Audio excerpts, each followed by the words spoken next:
जिला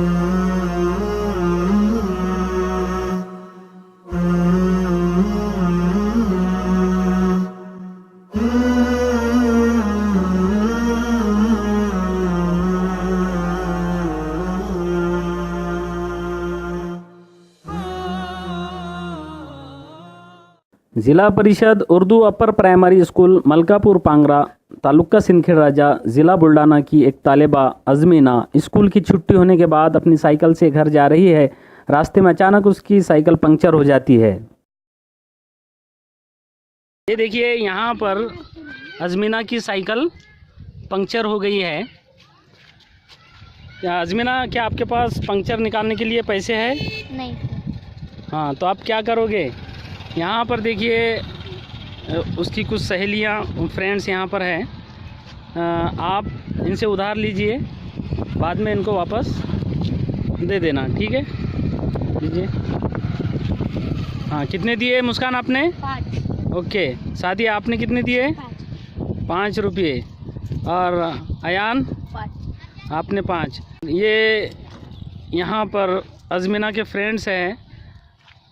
ये अयान ने अज़मीना को 5 रुपये उधार दिए हैं, सादिया ने 5 रुपये और मुस्कान ने 5 रुपये। इस तरह से अभी अज़मीना के पास कितने रुपये हुए हैं? 15 रुपये हुए हैं। इन 15 रुपयों से आप अपनी साइकिल का पंक्चर ठीक करवा लीजिए और फिर कल इनकी उधारी आपने वापस कर देना। ओके?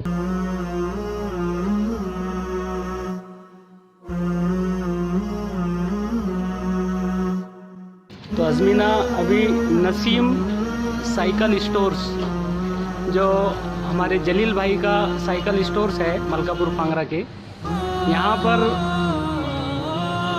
अज़मीना अपनी साइकिल को लेकर आए हैं। उनकी साइकिल का ट्यूब पंक्चर हुआ है, वो यहाँ पर ये ट्यूब ठीक करेंगे। उन्होंने अपने दोस्तों से 15 रुपये उधार लिए हैं और इन 15 रुपयों से वो इस साइकिल का पंक्चर जो है ठीक करेंगे और कल वो इनके 15 रुपये वापस ला कर देंगे।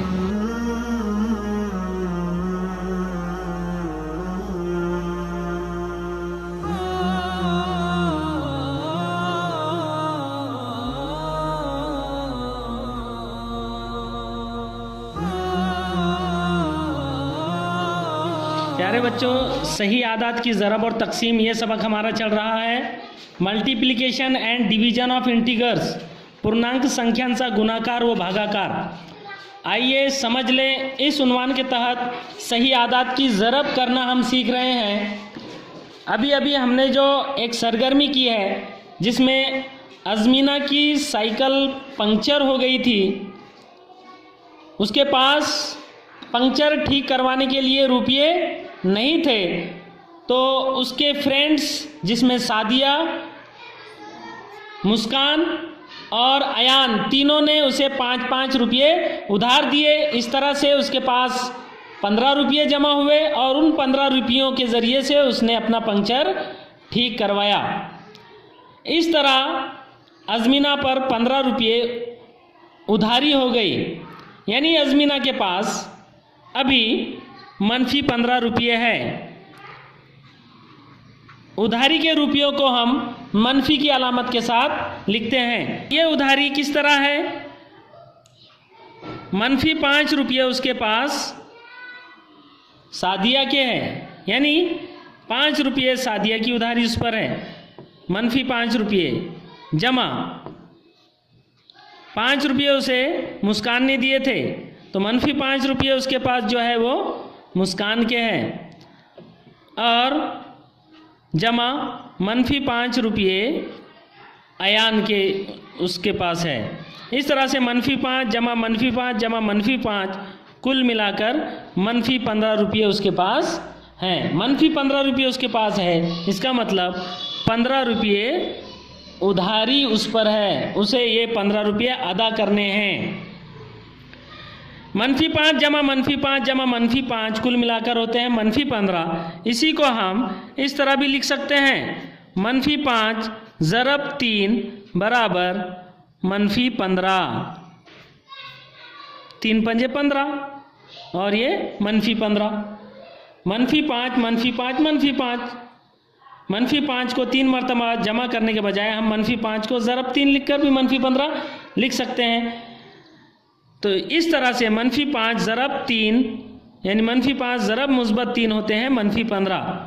इसी को हम तरतीब बदल कर इस तरह भी लिख सकते हैं, 3 ज़रब -5 बराबर -15।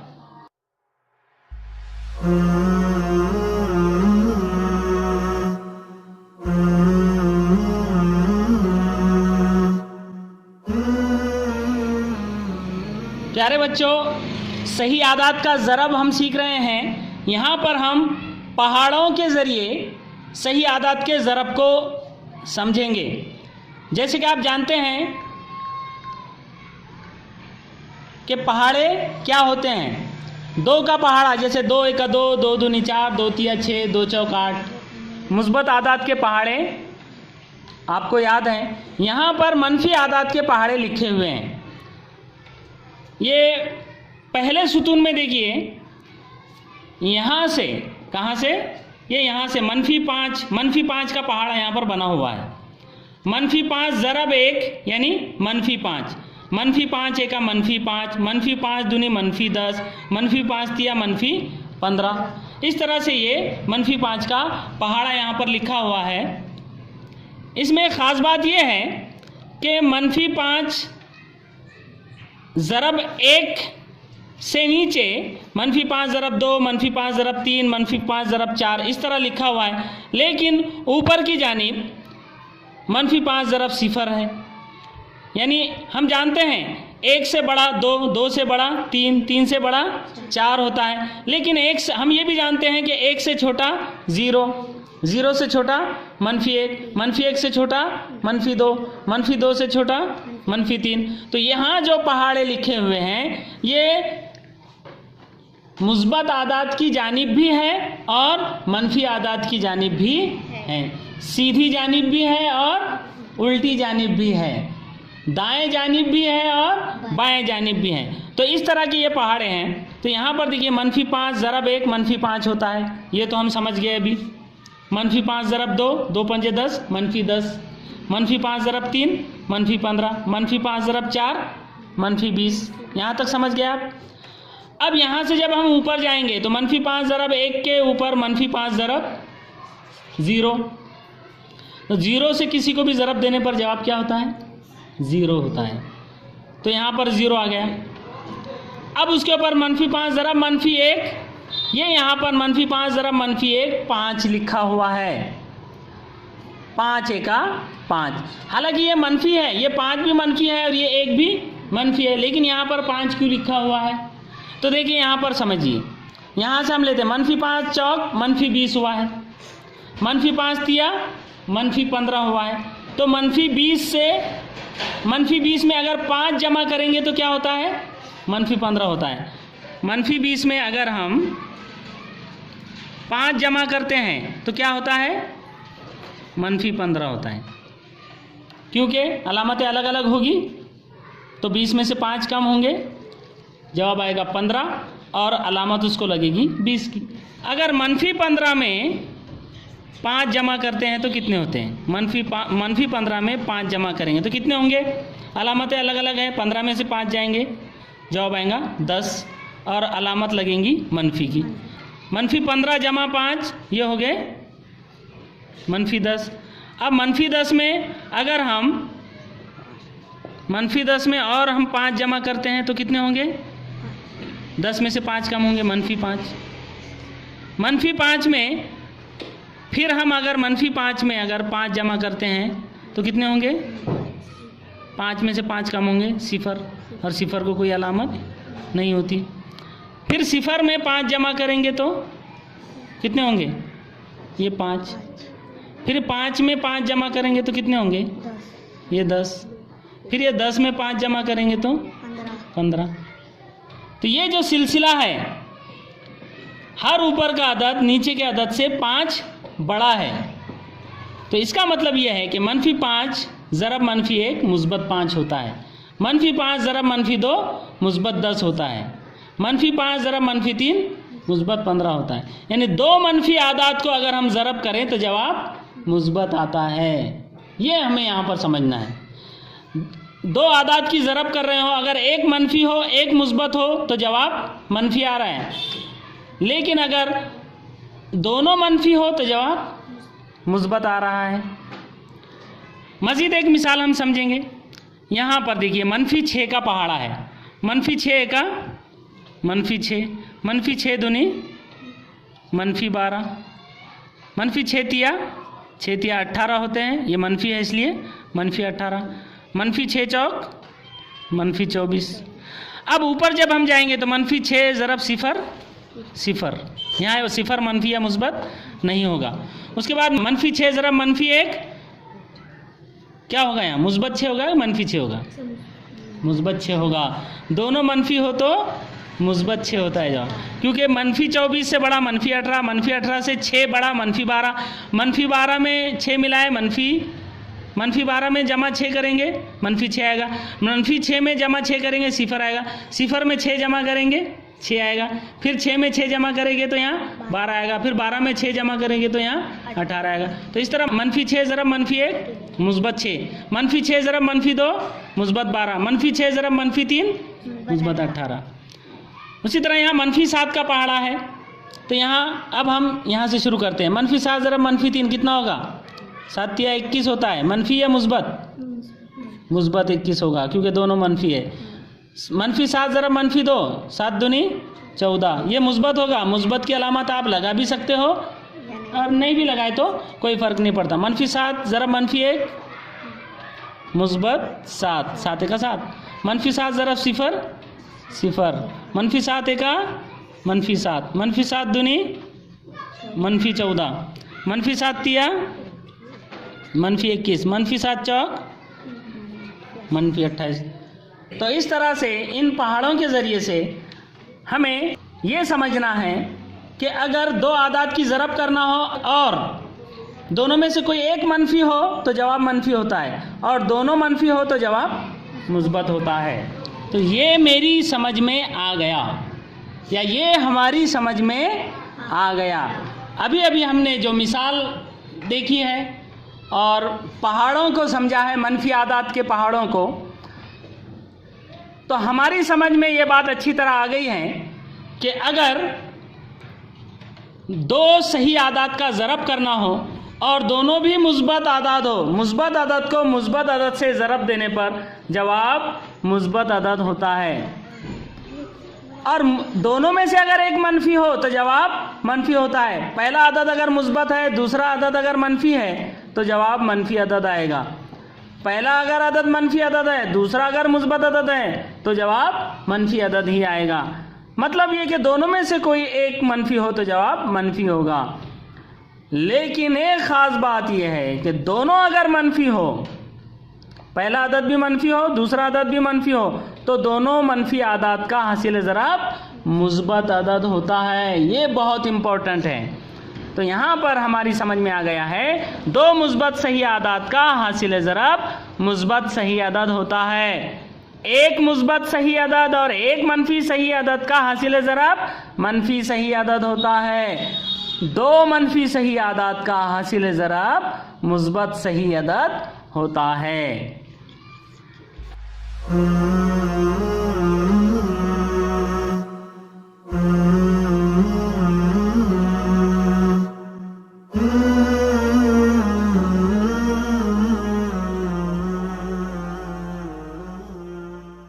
प्यारे बच्चों, सही आदात की ज़रब और तकसीम, ये सबक हमारा चल रहा है multiplication and division of integers, जिसमें आज हम मश्की सवालात नंबर 8 प्रैक्टिस सेट 8 के सवालात हल करेंगे। सवाल है ज़रब कीजिए। कुल 8 सवालात इसमें हल करना है। यहाँ पहला सवाल दिया गया है -5 ज़रब -7। ज़रब के उसूल हम जानते हैं। ज़रब करते वक्त अगर दोनों भी सही आदाद अगर मनफी हो तो जवाब मुस्बत होता है। दोनों में से एक अगर मनफी हो तो जवाब मनफी होता है, और दोनों मुस्बत हो तो जवाब मुस्बत होता है। तो पहला सवाल -5 ज़रब -7, इसे हमें हल करना है। हल में इस तरह से लिखकर -5 ज़रब -7 बराबर 5 का पहाड़ा 7 तक पढ़ेंगे, 5 सता 35। अब दोनों भी सही आदाद मनफी है, लिहाजा जवाब क्या होगा? मुस्बत होगा, मुस्बत 35। और मुस्बत की अलामत अगर आप ना भी लिखें तो चलता है 35। यहाँ पर एक बात गौर करें, अगर 5 ज़रब 7 हो तब भी जवाब 35 होगा, और अगर -5 ज़रब -7 हो तब भी जवाब 35 होगा। दूसरा सवाल है -9 ज़रब 6। इसे हम यहाँ हल करेंगे।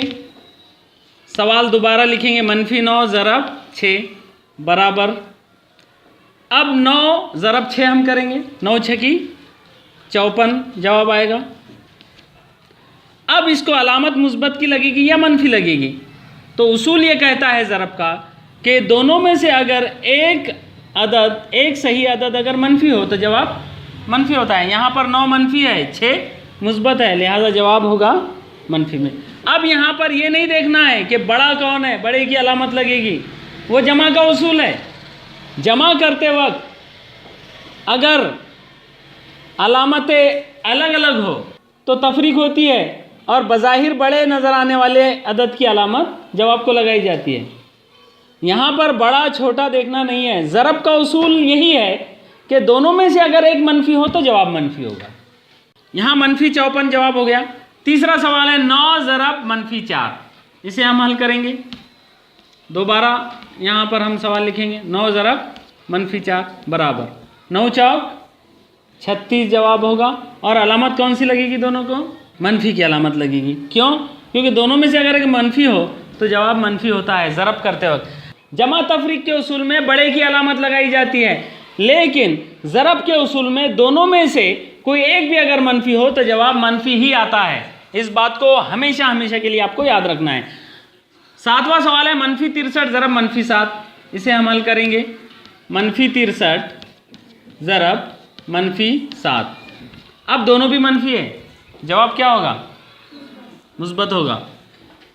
63 को 7 से ज़रब देंगे, 7 से 63 को ज़रब देंगे, एक ही बात है। 63 का पहाड़ा नहीं पढ़ते हम, 7 का पहाड़ा पढ़ेंगे। तो 7 से पहले 3 को ज़रब देंगे, 7 तिया 21 का 1 हासिल के 2, 7 छके 42, और ये हासिल के 2 44, 441 जवाब आया है। अलामत दोनों मनफी है, तो अलामत कौन सी लगेगी? अब जमा तफरीक का उसूल यहाँ भी नहीं लगेगा। जमा तफरीक का उसूल यह है कि अलामतें अगर दोनों की मनफी हो तो जवाब की अलामत भी मनफी होती है।